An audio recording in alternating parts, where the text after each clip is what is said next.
Assalamualaikum warahmatullahi wabarakatuh. Alhamdulillahirrabbilalamin. Allahumma sholli ala sayyidina Muhammad wa ala ali sayyidina Muhammad. Puji syukur kepada Tuhan Yang Maha Kuasa. Berjumpa lagi para mahasiswa yang baik hati. Hari ini kita akan membahas tentang materi yang sudah saya tulis di buku pengantar lengkap ilmu komunikasi, filsafat dan etika ilmunya, serta perspektif Islam. Produksi dari Prenada Media Jakarta, ya, terutama di bab 5 bagian ke-11. Nah, saya berharap nanti supaya mendapatkan pemahaman yang lebih detail, para mahasiswa bisa membaca buku tersebut secara langsung.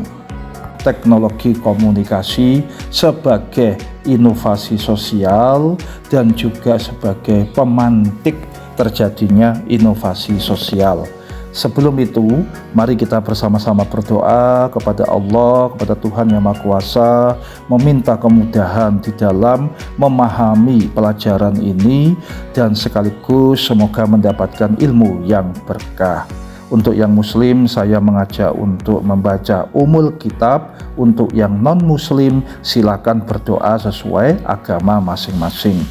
Ala hadinya wa ala kulli niyati sholihah wa syafaati Rasulillah. Al-Fatihah. A'udzubillahi minasyaitonir rajim. Bismillahirrahmanirrahim. Alhamdulillahirabbil alamin arrahmanir rahim maliki yaumiddin. Iyyaka na'budu wa iyyaka nasta'in. Ihdinas siratal mustaqim. Shiratal ladzina an'amta 'alaihim ghairil maghdubi 'alaihim waladdallin. Amin. Ya, saudara-saudara, memang saat ini adalah zaman teknologi komunikasi, ya. Komunikasi itu adalah sebuah aktivitas berinteraksi, yakni aktivitas relasi, saling pengaruh, saling mempengaruhi antar individu dalam kehidupan sosial. Karena itu, komunikasi berkembang seiring, ya. Seiring ini maksudnya adalah saling memengaruhi dan juga dipengaruhi dengan perkembangan kehidupan manusia. Jadi proses komunikasi itu sebagai subjek sekaligus sebagai objek. Sebagai subjek, ya, artinya dia sebagai aktor dalam konteks inovasi dan perkembangan masyarakat. Dia sebagai aktor untuk memunculkan inovasi, untuk mengubah struktur sosial masyarakat. Tapi komunikasi juga menjadi objek, yakni proses komunikasi itu juga dipengaruhi oleh budaya masyarakat. Jadi ada hubungan timbal balik. Nah, saudara-saudara, ketika teknologi belum berkembang, manusia berkomunikasi secara tatap muka, ya. Tetapi kini dimungkinkan menggunakan telepon dan internet sehingga dapat berkomunikasi secara jarak jauh. Perubahan cara berkomunikasi ini menghasilkan perubahan cara hidup manusia. Nah, ini semua dijelaskan dalam sebuah teori, ya, yakni Technological Determinism karya Marshall McLuhan. Nah, saudara-saudara, berdasarkan konsep The Third Wave dari Alvin Toffler, ini buku tahun 1980, ya, maka perubahan masyarakat dan komunikasi dapat digambarkan sebagai berikut. Yang pertama disebut gelombang pertama. Ini sekitar tahun 8000 sebelum Masehi sampai tahun 1700 Masehi. Nah, saudara, manusia pada tahap ini mengolah hasil alam melalui pertanian. Komunikasi pun secara langsung, personal, dan sederhana, yakni tatap muka, ya, dan dibantu media tulisan tangan atau media gambar. Kemudian struktur sosial pun bersifat erat, akrab, guyup, ya, atau disebut juga kohesivitas sosialnya sangat tinggi. Nah, di masyarakat Jawa misalnya, ya, era ini dikenal dengan mangan gak mangan sing penting ngumpul. Ya, meskipun tidak ada makanan, meskipun tidak makan, tapi yang penting kita kumpul bersama-sama. Itu kata orang Jawa. Nah, sehingga apa? Muncul budaya gotong royong. Ya, budaya gotong royong dalam interaksi sosial sehari-hari. saling membantu. Ada tetangga membangun rumah, ya, itu saling membantu membangun rumah, ya. Dulu itu di desa, ya, itu kalau kan rumah kebanyakan dari kayu, ya, dari dindingnya dari gedek. Anda masih ingat ya, gedek itu dari bambu, ya. Nah, itu kalau ada orang yang pindah rumah, rumahnya itu mau dipindah, maka rumah itu kemudian diangkat bersama-sama, ya, diangkat bersama-sama menuju ke lokasi yang baru, ya. Itu gotong royong, ya.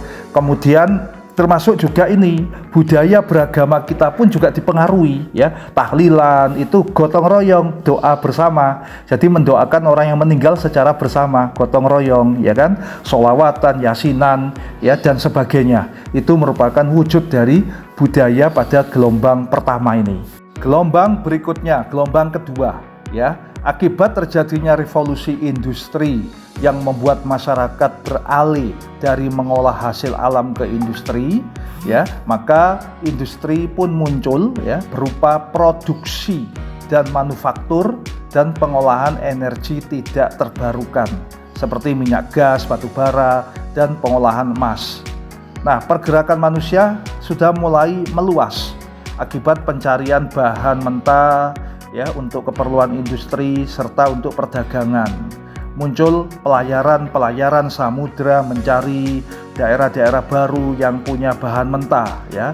Kemudian pelayaran samudra inilah yang menjadi cikal bakal munculnya yang disebut penjajahan, ya. Orang Eropa mencari bahan mentah karena Eropa itu tidak kaya bahan mentah. Akhirnya mereka pun, ya, melakukan pelayaran, ya, ketemu dengan benua Asia, benua Amerika, benua Afrika yang lebih kaya bahan mentah.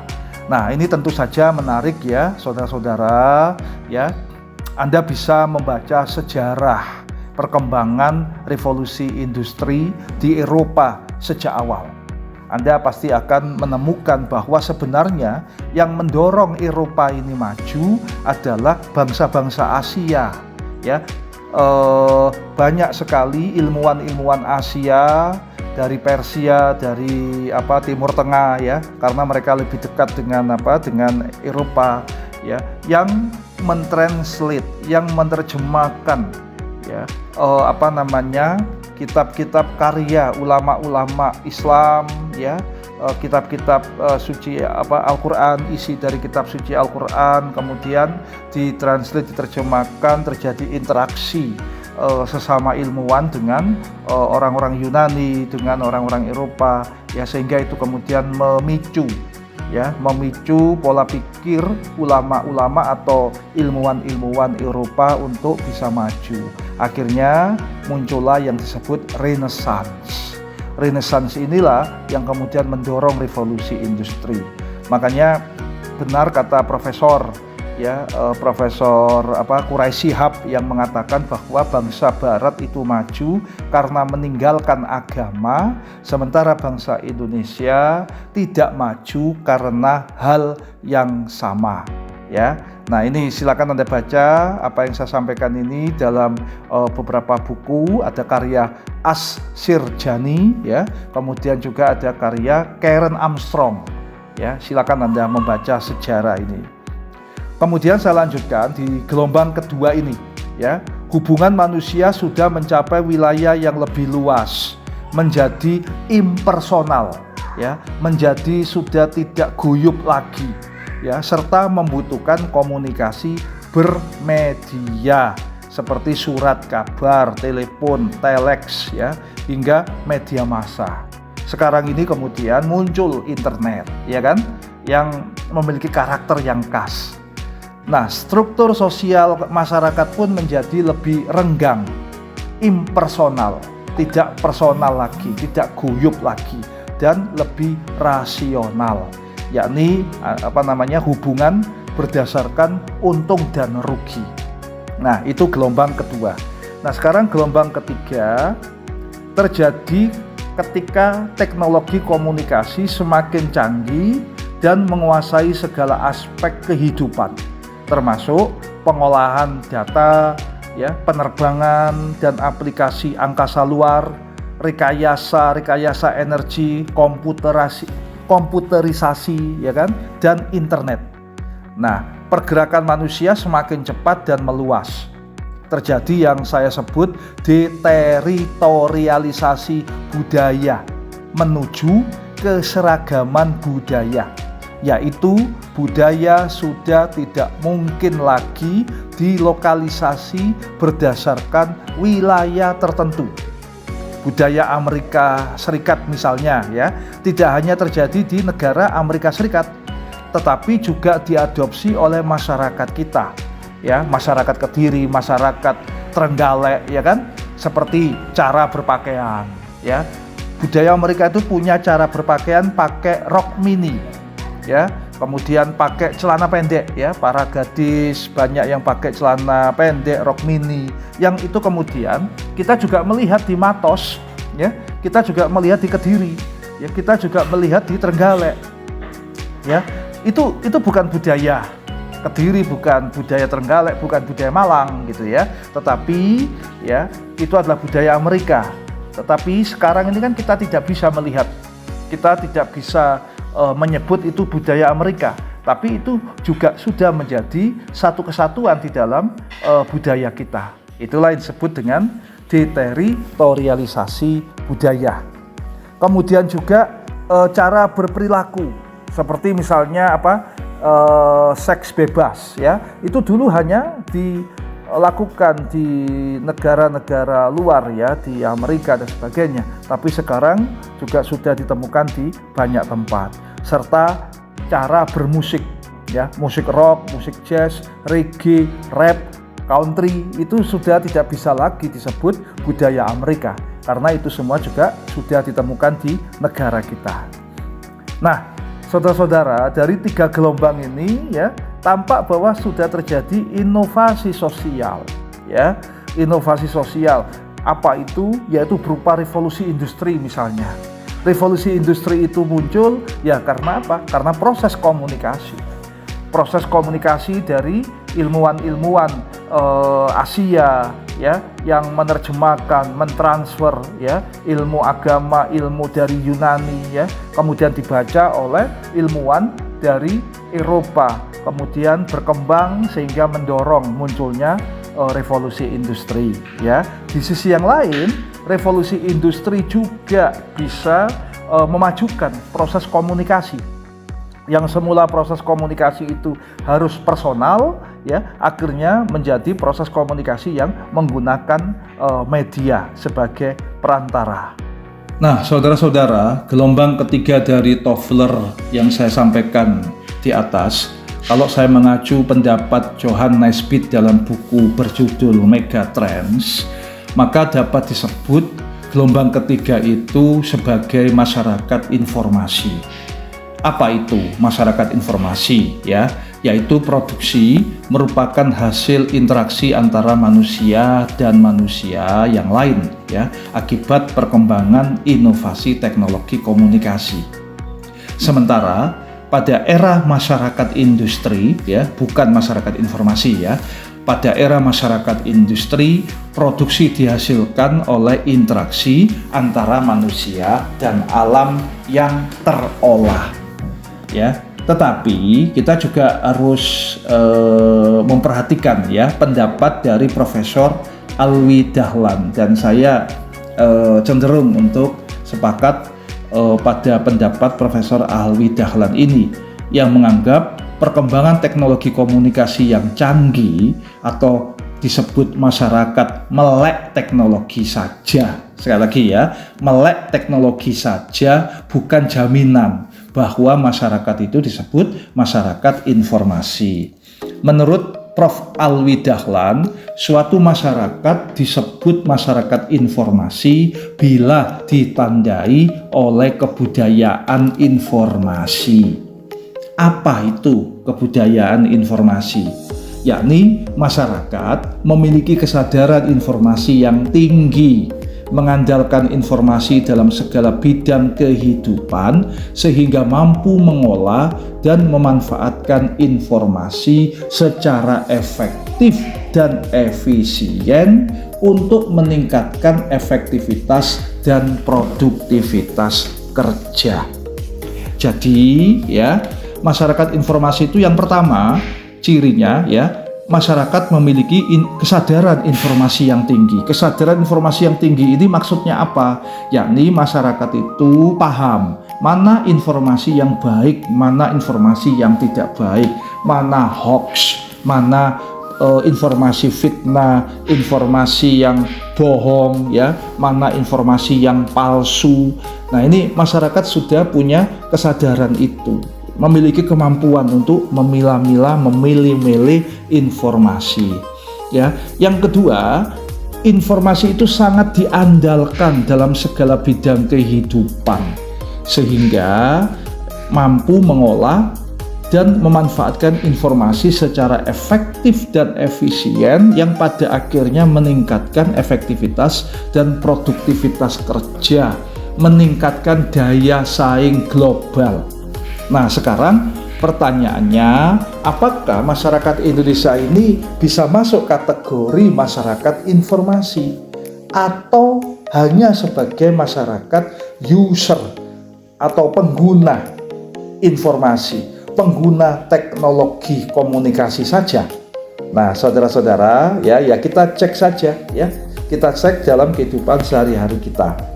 Memang teknologi komunikasi sudah mendarah daging dan menjadi sarapan pertama bagi masyarakat kita, menjadi teman terakhir sebelum masyarakat kita itu tidur di malam hari. Ya, handphone dan gadget menjadi teman pertama kita saat bangun tidur dan teman terakhir saat menjelang tidur lagi. Tetapi apakah saat ini masyarakat kita sudah dapat disebut masyarakat informasi? Nah, di satu sisi, teknologi komunikasi sekarang ini memberikan kemudahan bagi peradaban manusia.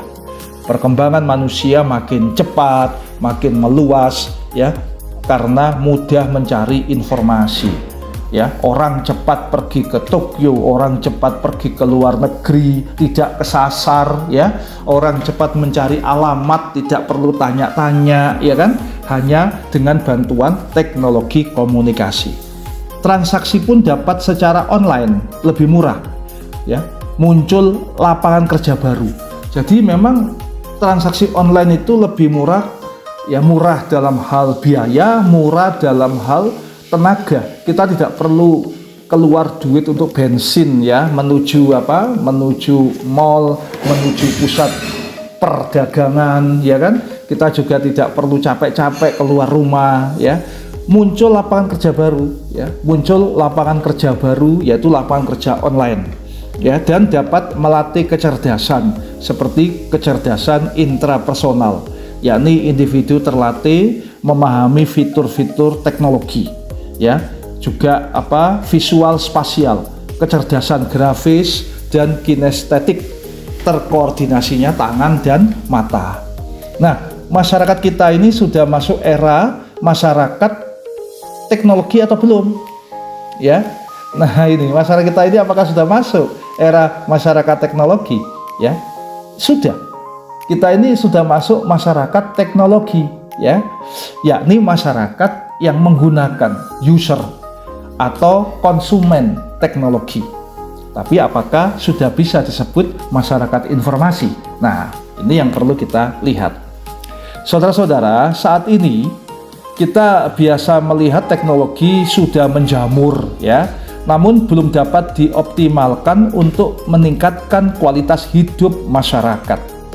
Teknologi belum digunakan optimal untuk birokrasi. Ya, ada itu birokrasi yang menggunakan online, tapi ternyata ya masyarakat tetap harus datang juga. Ya, masyarakat juga tetap harus datang. Berarti ini juga belum optimal ya. Misalnya mengurus surat menyurat, kearsipan atau pelayanan publik lainnya ya. Ini belum sepenuhnya menggunakan teknologi komunikasi.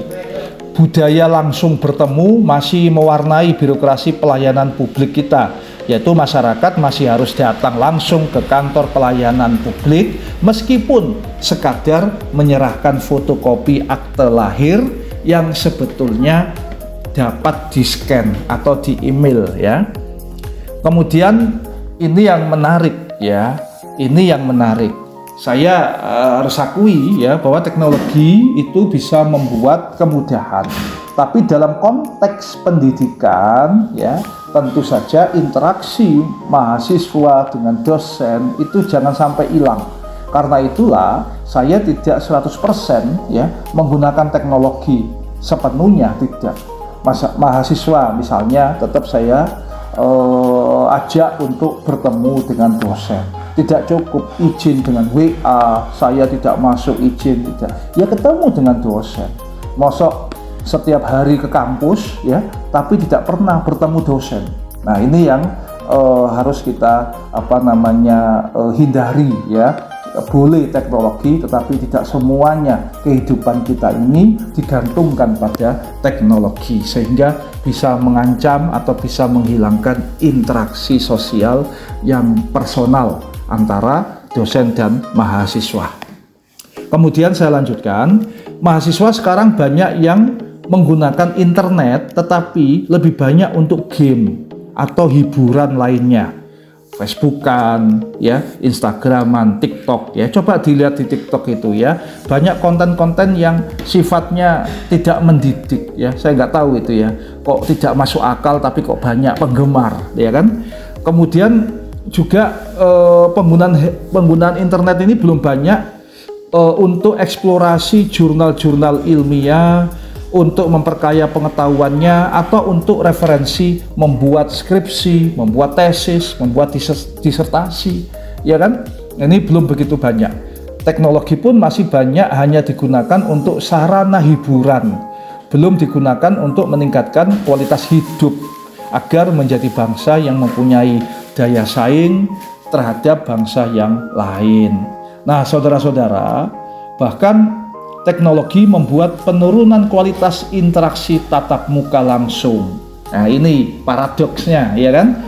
Teknologi menurunkan kualitas interaksi tatap muka langsung. Masyarakat menjadi antisosial, mengisolasi diri karena asik bermain gadget, ya. Dan kohesi sosial pun berubah menjadi kohesi di dunia maya, di dunia virtual. Ya kan, ya, kecanduan pencet tombol atau geser layar, ya. Nah, ini menarik ya. Kita ini dulu ada cangkruan, ya kan, kita ngobrol. Tapi sekarang ini masyarakat cangkruk, tetapi ketika cangkruk ternyata juga tidak ngobrol, ya. Cangkruk bersama-sama tapi semuanya asik bermain handphone, ya kan. Nah, ini yang menarik di masyarakat kita sekarang ini, ya. Kecanduan pencet tombol atau geser layar yang dapat menggeser waktu belajar, waktu bekerja juga digeser, dan mengganti budaya baca. Budaya baca itu sekarang kayaknya sudah hilang, ya. Mungkin hanya orang tua ya 50 tahun ke atas yang masih baca koran, baca majalah, baca buku, ya. Tidak sedikit ada pemandangan orang tua baca koran, baca buku, baca majalah, tapi anak-anak muda, anak-anaknya ternyata asik handphonean, ya kan? Ya, saya juga tidak tahu apakah handphonean itu dipakai untuk buka e-book, ya kan? Buka e-jurnal, ya. Kita cek aja di lapangan, ya kan? Dulu pada waktu kita ke dokter, ke ruang dokter, di ruang tunggu itu biasanya disediakan majalah, koran, komik, ya. Tapi sekarang sudah tidak ada lagi, ya. Ya, Pak dokter juga malas menyediakan karena tidak ada yang mau membaca lagi, kan gitu toh. Nah, ini yang terjadi, ya. Ada pergeseran perilaku, pergeseran struktur sosial, ya, akibat dari inovasi teknologi komunikasi. Nah, saya juga mengamati mahasiswa juga sudah malas, ya, untuk membaca buku, ya kan? Membaca buku malas, ya kan? Nah, bahkan ya buku dosen juga seringkali malas untuk dibaca. Ini kan lucu, ya, kuliah tetapi tidak mau membaca buku orang yang memberikan materi perkuliahan itu, ya. Tapi untuk membeli pulsa, untuk membelikan paket internet, ya, untuk membeli paket internet, ya, itu tidak sayang ya, beli ya beli saja, habis beli ya kan. Tetapi untuk buku itu lebih memilih fotokopi. Nah ini ya, ini kan sama dengan apa? Atau merugikan ya, merugikan penerbit, merugikan penulis ya, karena yang kaya adalah tukang fotokopinya. Oke, saya lanjutkan ya. Nah, saudara-saudara, terjadi isolasi sosial. Tadi sudah saya sampaikan, ngobrolnya bersifat virtual, tidak tatap muka langsung. Teknologi membuat kita banyak melakukan tindakan komunikasi, tetapi tindakan komunikasi tersebut belum tentu bermanfaat. Bahkan saat ini tidak sedikit interaksi melalui media sosial berisi hujatan, caci maki, fitnah, adu domba, menghina, mengolok-olok, mengejek ya sesama manusia. Ada satu pendapat dari Adler and Rothman ya yang mengatakan more communication is not always better. One key to successful communication is to share an adequate amount of information in a skillful manner. Nah, ini pendapat dari ilmuwan Amerika ya, bahwa banyak komunikasi belum tentu baik. Ya, satu kunci untuk komunikasi yang sukses adalah kita harus nge-share, kita harus memviralkan sejumlah informasi yang baik, yang bermanfaat, ya kan? Untuk apa? Ya, untuk membentuk perilaku yang baik, termasuk cara nge-share juga harus dengan cara-cara atau manner-manner yang baik. Nah, sebenarnya saudara-saudara, hal ini juga sudah diajarkan dalam agama. Yang Kristen, yang non-Muslim ya silakan ya untuk belajar kitab sucinya masing-masing. Di dalam Islam ya jelas dalam Al-Qur'an diajarkan ya, dalam Al-Hujurat juga disampaikan ya. Kita harus waspada terhadap informasi yang enggak benar, informasi yang hoax. Jika ada informasi yang datang kepada kita, kita tidak boleh langsung percaya, kita tidak boleh langsung memviralkan, tetapi harus dicek terlebih dahulu kebenarannya ya.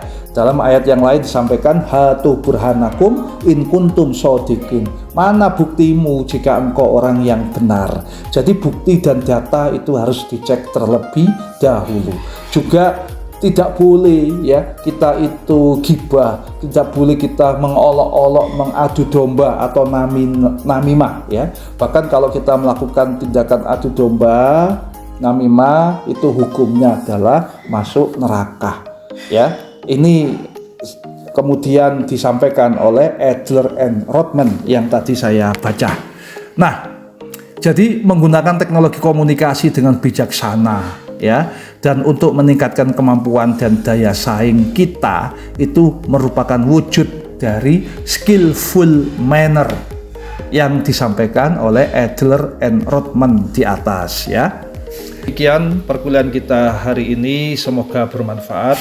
Mari kita tutup dengan bacaan hamdalah. Alhamdulillahirrabbilalamin. Puji syukur kepada Tuhan Yang Maha Kuasa. Wallahul muwaffiq ila aqwamit thoriq. Assalamualaikum.